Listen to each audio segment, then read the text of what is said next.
it's caused appalling disasters. You'd see this big arc of lightning, and you'd watch that baby come right down the side of the aircraft. You knew that it was a terrible tragedy because the airplane was in the river. Extreme weather. It's responsible for a staggering 1 in 3 air crashes. But each terrible tragedy teaches us something new. Larry, we're going down! Larry! I know it! I know it! The airline industry is constantly developing new technology to fight the problem. But when the weather gets bad, accidents still happen. Will we ever win the battle against extreme weather?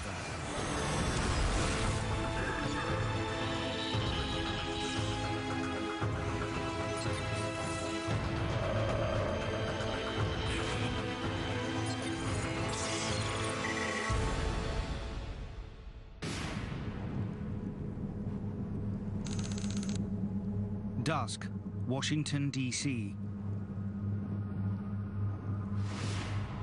Air Florida Flight 90 waits at Washington National Airport. It's bound for Fort Lauderdale in Florida, but the weather is appalling. The airport is blanketed in up to 10 centimeters of snow, and the temperature drops to -4. It's a time when pilots need to be particularly attentive to the hazards of snow and ice. It was snowing, it was freezing cold. David Learmount is a pilot and aviation journalist. Every time winter comes round, all the good airlines remind their pilots they must be aware of all the risks that winter throws at them. On board Flight 90, the 79 passengers and crew have been delayed for over an hour and a half by the snow and are impatient to get off. One of them is Joe Stiley. He's told his wife he'll only be away 24 hours and will then take the children on holiday. At 3:59 p.m., the Air Florida flight is given permission to take off. Flight 90 gathers speed down the runway. But as it climbs out of the airport, it suddenly goes into a stall. Stalling! Larry, we're going down! Larry! I know it! I know it!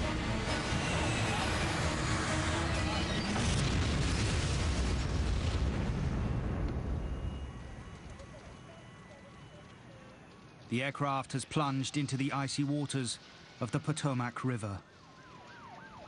Within seconds, only the tail is visible. Then, against all the odds, a small group of survivors bob to the surface. Ice prevents rescuers reaching the struggling figures.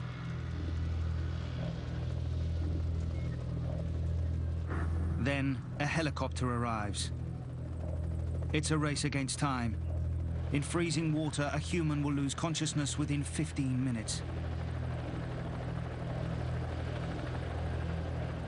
But only one person can be rescued at a time.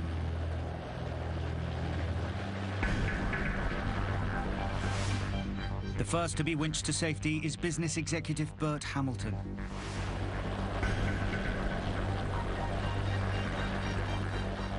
He's followed by Kelly Duncan, a 22-year-old air stewardess.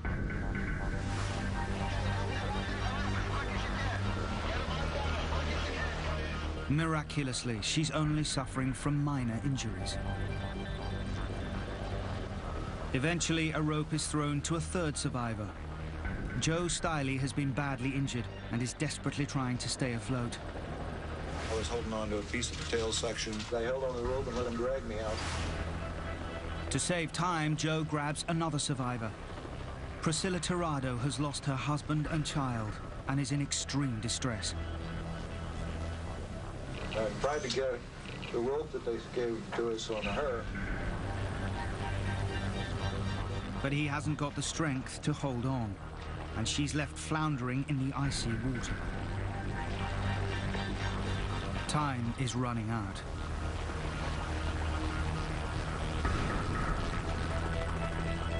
Then a bystander strips off and jumps in. Lenny Skutnik, in an act of extraordinary courage, pulls her to the shore.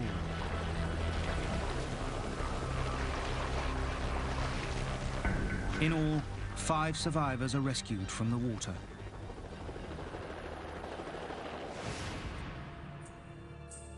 A 6th man, Arland Williams, who has repeatedly passed the rescue line to others, doesn't make it. There was a 6th man clinging to the wreckage, and as I dropped the flotation devices, he handed these devices to the other people who were clinging around him on the wreckage.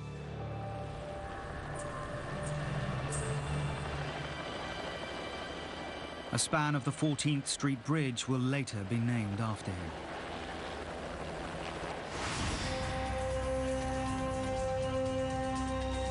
But getting people out of the river is only part of the problem. On the 14th Street Bridge itself that day, there's also chaos. One of the aircraft's wings has clipped it, overturning and crushing vehicles. Bill Hendricks will later lead the crash investigation. There were 6 cars just flattened out. Part of the bridge structure was gone, the bridge railing was gone. It was a terrible sight, and the airplane was in the river with still with victims inside it. The accident's final death toll is 74 passengers and 4 people on the bridge. But the big question hanging over the whole incident is what has gone wrong. Washington that day has been hit by freezing temperatures and unusually heavy snow. But dozens of other aircraft have landed and taken off safely in identical conditions. So what makes Flight 90 the only victim of snow that evening?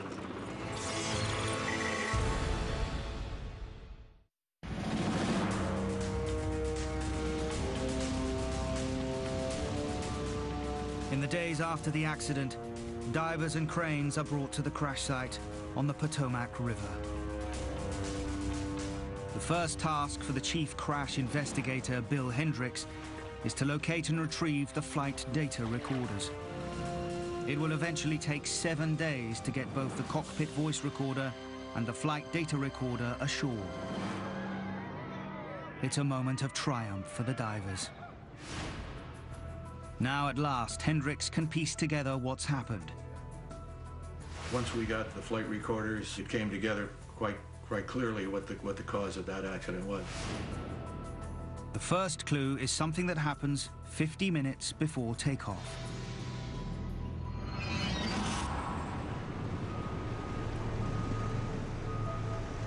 Snow has made the taxiway slippery, and the tow tugs can't pull Flight 90 back from the boarding gate.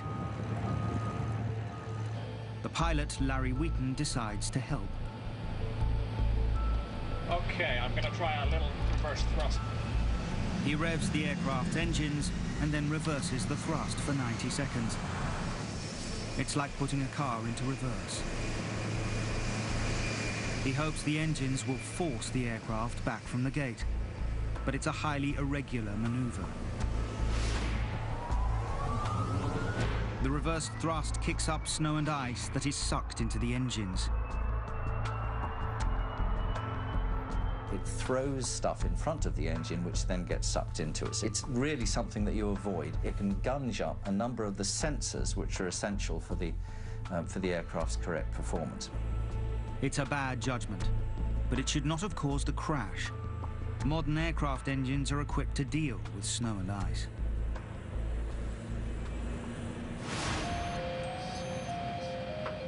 But then, Bill Hendricks finds something else. It happens during the pre-takeoff check. Air conditioning pressurization. Set. Engine on the ice. Off.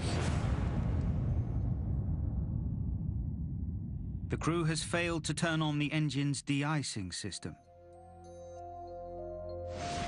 This is a system for heating the front edge of the engine intake, warming the incoming air. With the system switched off, any snow and ice drawn into the engine by the reverse thrust will freeze, interfering with the engine's performance. As Flight 90 now lumbers down the runway, the co-pilot, Roger Pettit, voices concern. The engines don't seem to be developing enough thrust. God, look at that thing. That don't seem right. But Wheaton brushes his concerns aside.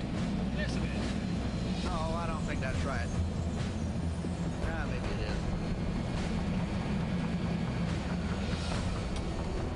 is. It takes the plane an extra 15 seconds and 600 meters more runway than usual to lift off. Finally, it climbs into the air. But almost immediately, it goes into a stall. Stall it! Stall it! We're falling! The warning kicks in. Pull up! Pull up! But there's nothing the pilots can do. Larry, we're going down! Larry! I know it! I know it!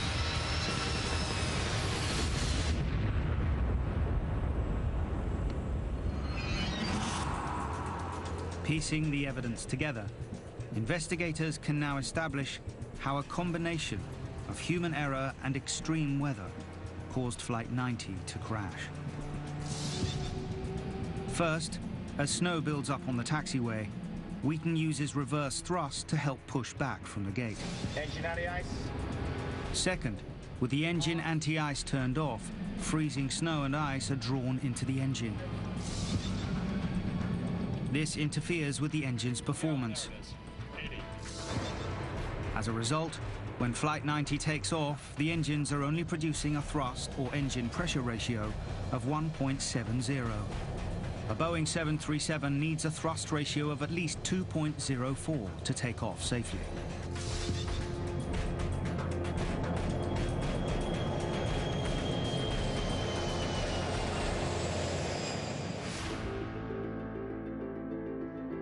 The final investigation finds the pilot, Larry Wheaton, guilty of a catalogue of errors.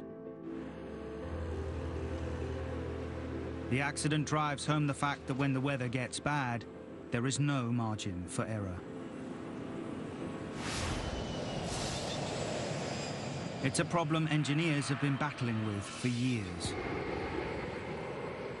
The modern fight against extreme weather goes back to the 1970s.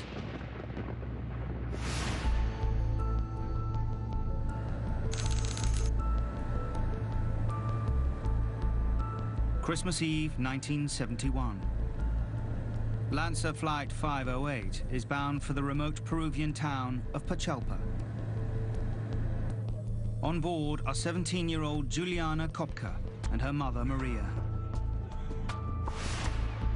Her father runs a wildlife research station in the jungle, and the family plan to spend the Christmas holidays together. I was very excited and looking forward to seeing my father. I hadn't seen him for a long time. The research station was also like a second home to me, and I was really thrilled to be spending a couple of months there. It's a busy flight. Many other people are joining family and friends for the holidays. The first 30 minutes of the journey are uneventful. But then, the plane runs into a tropical thunderstorm. Thunderbolts were flashing around us, and the plane was being thrown up and down. People were very nervous, even terrified. Then suddenly, the plane is hit by a huge bolt of lightning.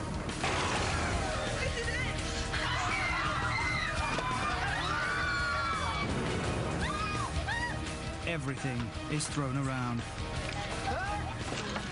It goes through my mind like a film. Everything went very fast. The pilots fight to keep control. But the plane is breaking up.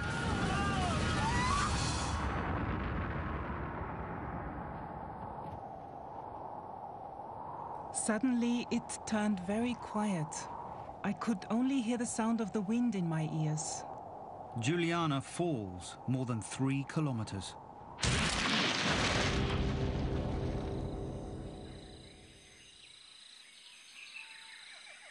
Yet miraculously, she survives, still strapped into her seat.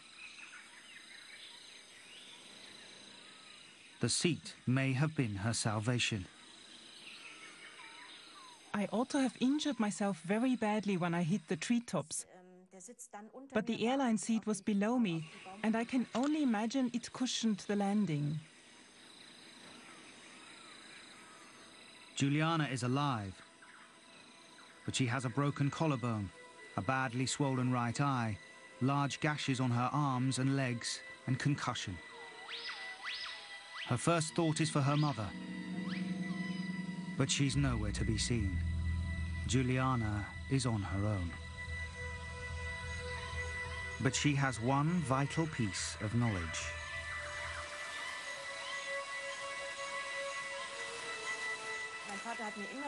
My father used to tell me, when you get lost, you should try and find a stream or running water.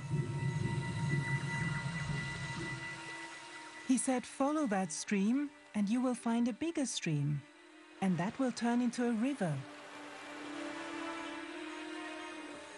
And then you'll find people living nearby.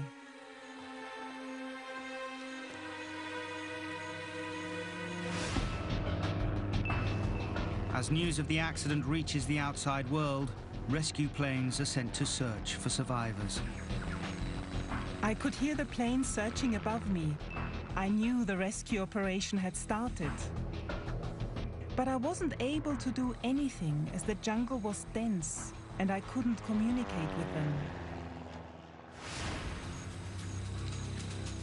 As she sets off to look for help, her only food is a handful of sweets she's found at the crash site. I lived on them for 3 days and just drank water.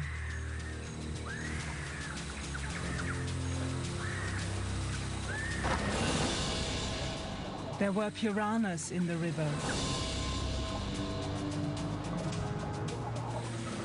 Stingrays were an even greater danger, and electric eels.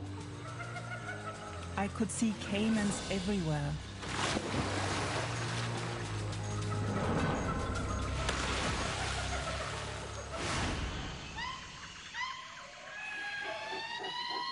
As the days and nights go by, she becomes increasingly exhausted and disorientated. With each day, I lost more hope.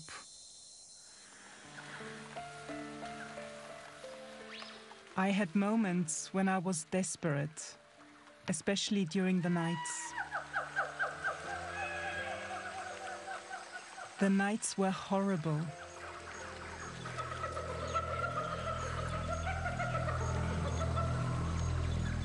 Deep cuts on her arm begin to worry her.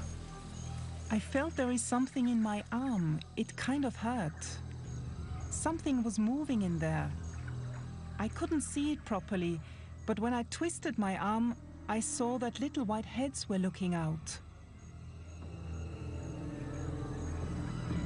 The wound has become infested with flesh-eating maggots.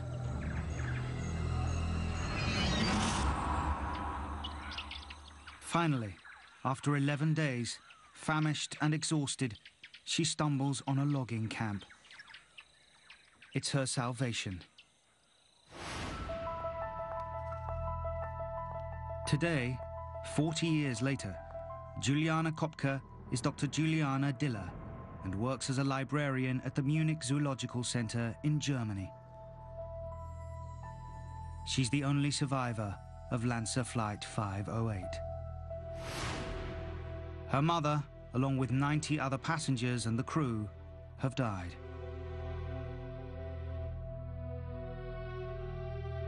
Memories of the accident are always with her. Mostly, it's an atmosphere, a sound, a smell, sometimes even a color. And I'm taken back to the situation then. It's very strange, but I think this is how it will always be.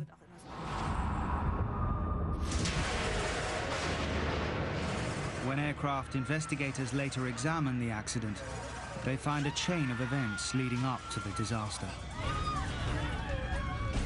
40 minutes into the journey, Lancer Flight 508 runs into a thunderstorm. Lightning hits the aircraft's right wing. Vapor from a fuel tank ignites. Fire spreads, and the wing is torn from the fuselage. The Lockheed Electra falls out of the sky. It's one of several accidents during the 1970s and 80s that are attributed to lightning and marks the beginning of an attempt to find solutions to the hazards of lightning strikes.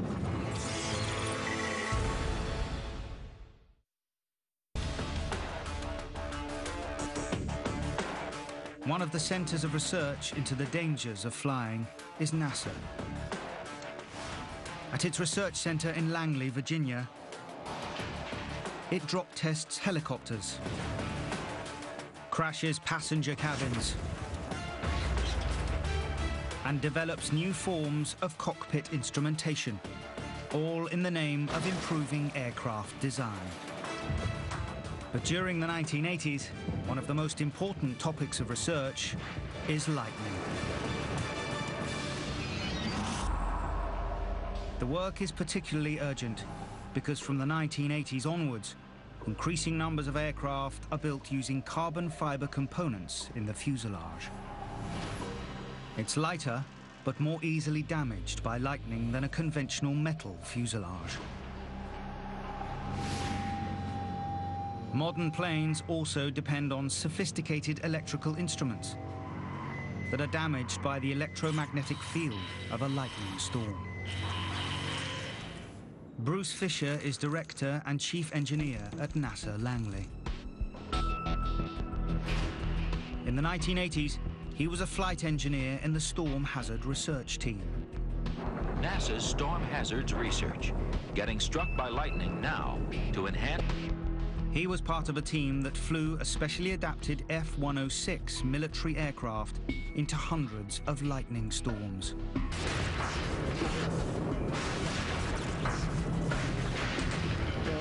You'd see lightning flashes around. The spectacular ones are the ones that hit the nose boom. Because you'd see this big arc of lightning, and you'd watch that baby come right down the side of the aircraft, right by the canopy where you're sitting. Fisher's research provides important insights into combating the hazards of lightning. We had to try and gather in-flight lightning data. We discovered that almost every single lightning strike to an aircraft in flight is triggered by the aircraft itself. The presence of the aircraft causes a lightning strike to be there that would not otherwise have occurred. They also find that a lightning strike can discharge an electric current of up to 200,000 amps in a single second. 1 amp is sufficient to kill. This huge current can attack an aircraft's fuselage, burning a hole through it. By the late 1980s, NASA can advise aircraft manufacturers how to make aircraft lightning-proof. Fiberglass components are reinforced to withstand lightning strikes. Aircraft fuel is made less explosive. Electrical equipment is carefully shielded. Today, lightning is rarely a problem.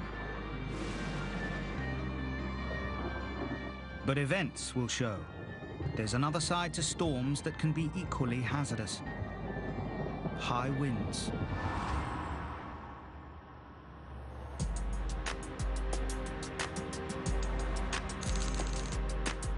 Toronto, Canada. It's a summer evening and Air France Flight 358 from Paris is approaching Toronto International Airport. But as the flight begins its descent, the weather deteriorates dramatically. Toronto, Air France 358 approaching. Unusually severe winds and heavy rain hammer the aircraft. Lightning flashes across the sky. Philippe Lacaille is returning from holiday with his family. The pilot said, "Excuse me, ladies and gentlemen, we're experiencing some weather above Toronto. We're going to have to circle for a little while." So we just reopened our books and circled. Visibility is poor. The pilots struggle to see where they're going. The plane is rocked from side to side. Finally, the aircraft touches down. There's a spontaneous outbreak of applause.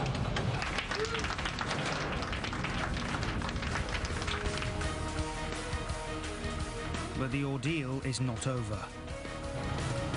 Moments later, still traveling at nearly 200 kilometers an hour, the plane runs off the runway. The plane plows through the airport perimeter fence.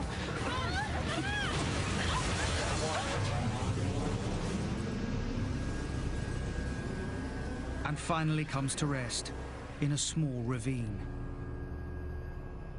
And everybody was like stunned, in shock, you know, first of all, to be alive, because how can you survive this kind of event, you know, it's just miraculous.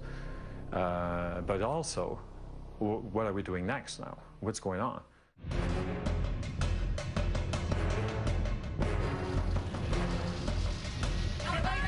Almost immediately, there are shouts of fire.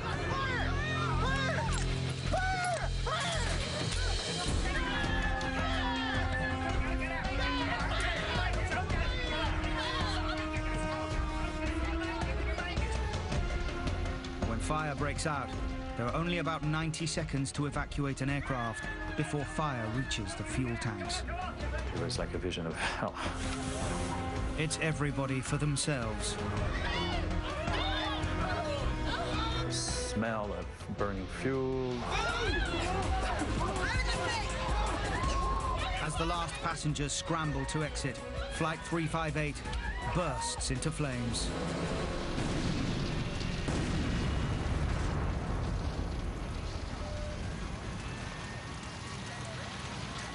There are dozens of injuries, but all 302 passengers and crew survive.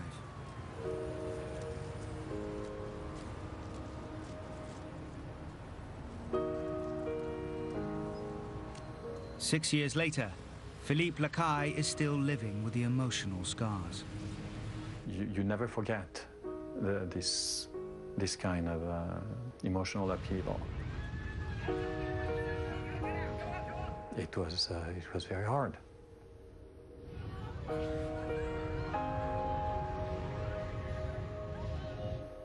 Short of a miracle, I can't explain how we could have escaped in 1 minute and 15 seconds through 2 gates, 2 doors, 309 passengers. The episode is dubbed the Toronto Miracle.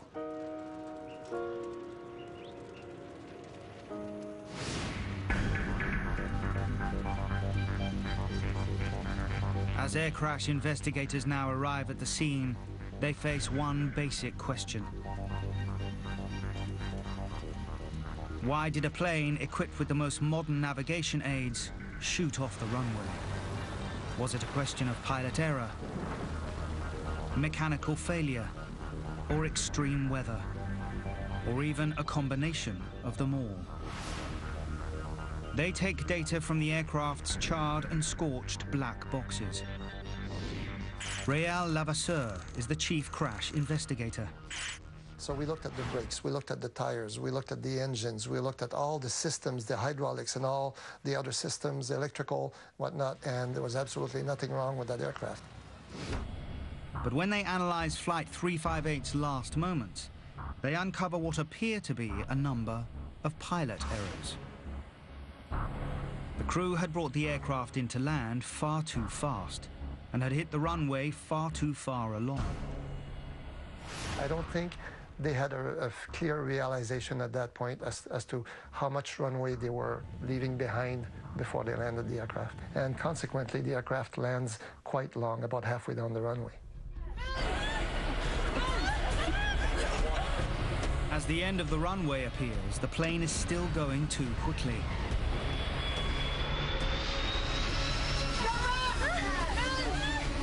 It was still doing over 120 miles an hour, so that's a lot of speed.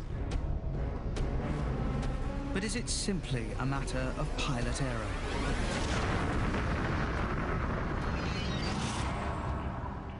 As investigators look further, they find a more complicated story.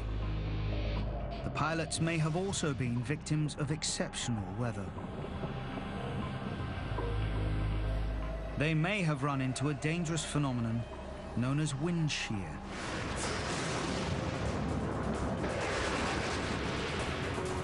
Wind shear is a serious threat to aircraft.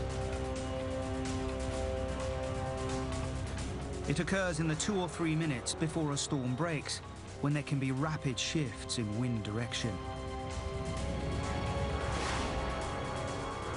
You can see a thunderstorm approaching. Big cloud, getting dark, and what happens to the wind? It goes calm, and then all of a sudden, it starts whipping around, and then it comes at you from all directions. This alarming phenomenon is caused by a cold front hitting warmer air.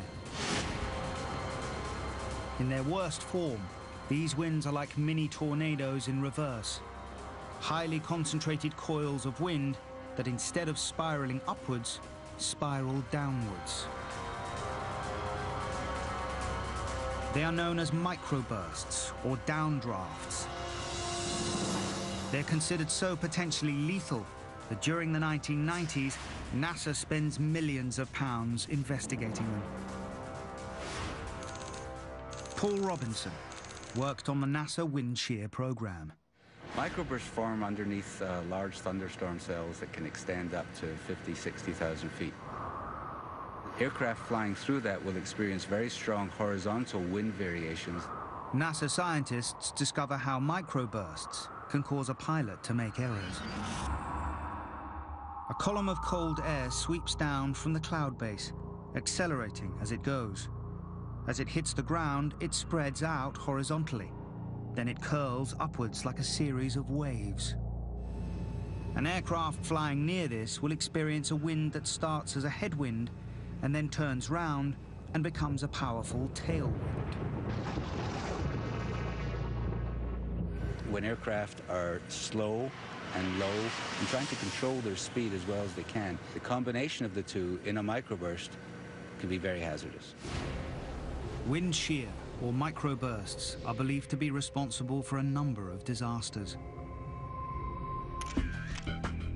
1982, Pan Am Flight 759 crashes in New Orleans. 153 people are killed. Likely cause, microburst. 1985, Delta Airlines Flight 191 crashes at Dallas-Fort Worth Airport. 134 people die. Cause, microburst.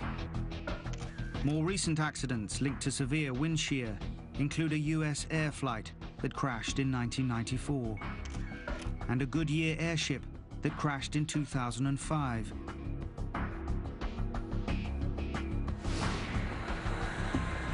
So is it possible Air France Flight 358 is also a victim of some form of wind shear? Experts differ on the details, but they've pieced together what probably happened. As the aircraft comes into land, it runs into powerful headwinds. Visibility is appalling, and the pilots battle to see the runway. Then the wind whips round to a tailwind, and the plane picks up speed. As a result, it's carried too far along the runway and lands much too fast.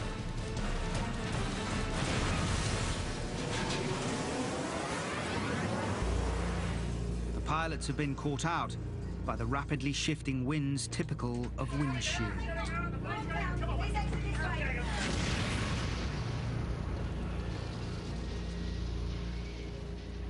The investigation concluded that this crew landed an aircraft in very much reduced visibility in conditions where a crosswind was beyond the limits of the aircraft. extreme weather has claimed another victim.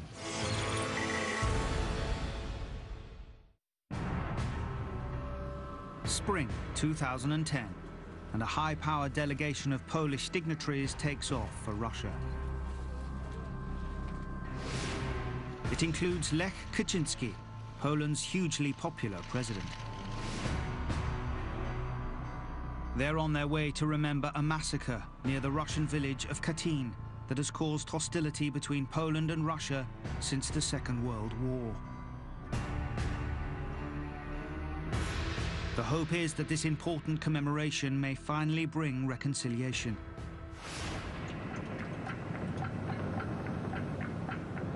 But as the Polish aircraft nears the Russian city of Smolensk, it's enveloped in fog. Landing is going to be difficult. Good morning, Smolensk. This is Polish military 101, estimating in 5 minutes. Tomasz Hipki is a member of the Polish National Aviation Council and a journalist. There were places where fog was touching the ground. In other places, cloud base was way below 100 meters, and the visibility on runway was just 200 meters. So, weather conditions were much too bad for landing.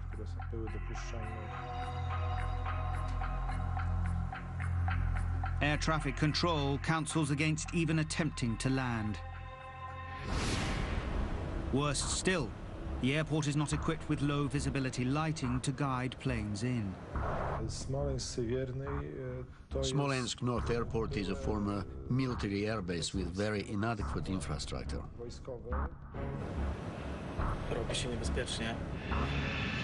But the pilot continues to attempt to land. He makes one, then a second attempt to bring the aircraft down.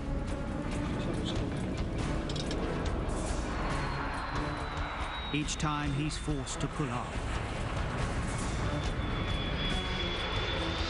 Finally, he makes a third attempt. The plane comes in low.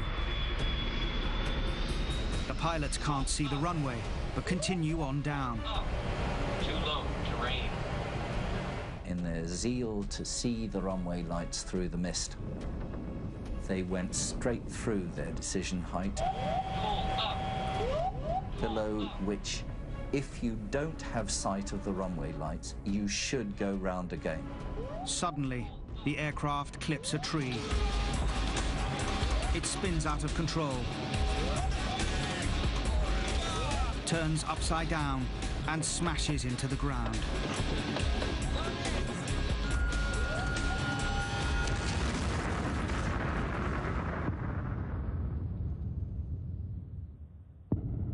The wreckage is scattered around, nearly 200 meters short of the runway. All 96 people on board die. They include not just President Lech Kaczynski, but senior members of Poland's parliament. People in Poland died, so I don't know how will the future of our country look like. The country declares a period of national mourning. A full crash investigation begins immediately. It's a joint Russian-Polish operation. Investigators soon find there are no signs of mechanical failure. The 20-year-old plane has recently been extensively overhauled. But that leaves a puzzle. The overhaul has included fitting the Tupolev Tu-154 with a sophisticated terrain avoidance system, which warns a pilot if he's too low or in danger of hitting something. Caution, terrain. Caution, terrain. Pull up. The inquiry hasn't been completed, but leaked transcripts from the cockpit voice recorder show that as the plane comes in, the system issues several warnings. But the pilots ignore them. Why have they done something so obviously dangerous?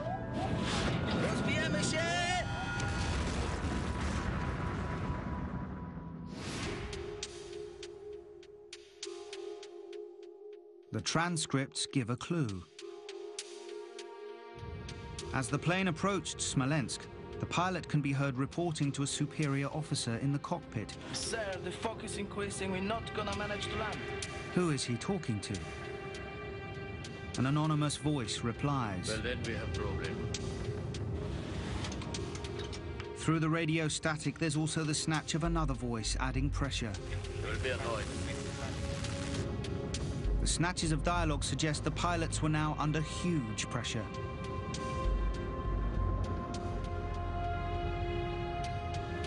Should they risk a difficult landing, or should they abort a mission that carries international importance? Pilots who are flying VIP flights are under a particular kind of pressure.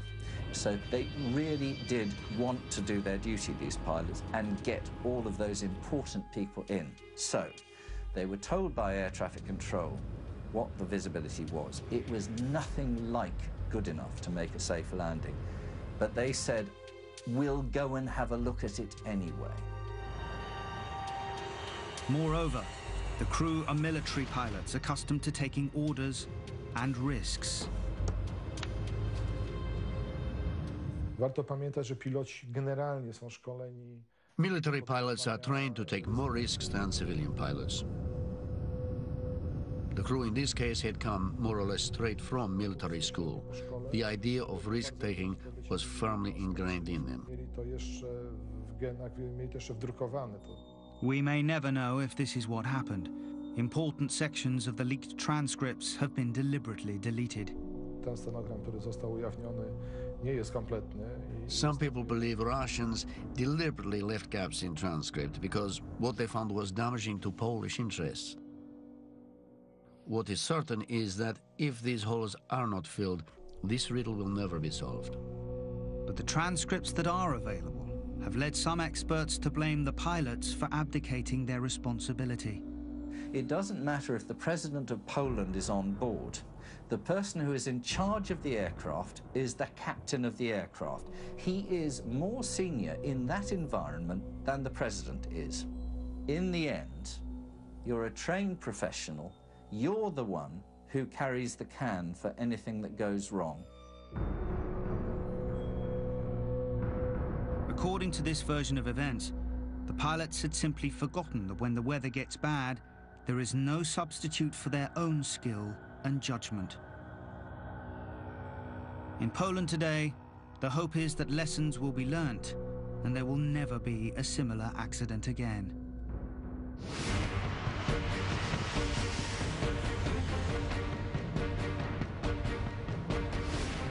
Today, we have the technology to handle the weather. Pilots are better trained. Aircraft are better equipped for all weather conditions. There should be no more accidents because of the weather.